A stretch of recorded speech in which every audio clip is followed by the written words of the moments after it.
मन कर रहा है ना अभी सब पब्लिक कर दे तुम लोग का करतूत। जी हाँ दोस्तों, आपको बता दें कि सौम्या पोखरेल ने खेसारी लाल का टैटू छपाकर काफ़ी ज़्यादा ही वायरल हुई थी। लेकिन दोस्तों आज वो खेसारी लाल के साथ काम नहीं करती हैं। आखिर क्यों खेसारी लाल के साथ काम सौम्या पोखरेल ने नहीं करना चाहती है? सौम्या पोखरेल ने खेसारी लाल को सारे पोल को खोल दिया। आप इस वीडियो के माध्यम से देख सकते हैं। जहाँ दोस्तों आपको वीडियो अगर अच्छा लगता है तो कमेंट बॉक्स में इन दोनों का राय जरूर बताइएगा। यहाँ पर ऐसे लोग हैं ना, आज इंटरव्यू देते हैं कि सौम्या बदल गई।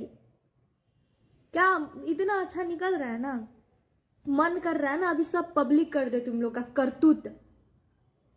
हद पार कर दियो। कभी 2 बजे रात को 200-300 लड़कों को लेके एक लड़की को मारने आ जाते हैं रात को। ठीक है, मैं अपना घर अपना नेपाल छोड़ के इंडिया आके बैठी हुई हूँ। यहाँ मेरा कौन है? कुछ भी ये लोग कर सकते हैं ना कल का दिन में, हमको मार के कुछ भी कर दे। हा? इसका जिम्मेवार कौन होगा? बोल दे, अभी सब बता दे पब्लिक को कि तुम लोग क्या क्या करते हो।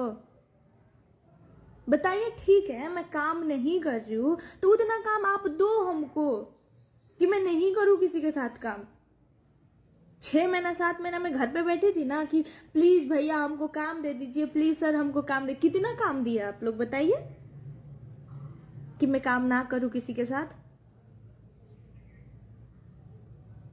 बताइए। और बीच में तुले हुए देखिए, मैं इतना बता दूं कि आप लोग कुछ करेंगे ना तो आप लोग का नाम बदनाम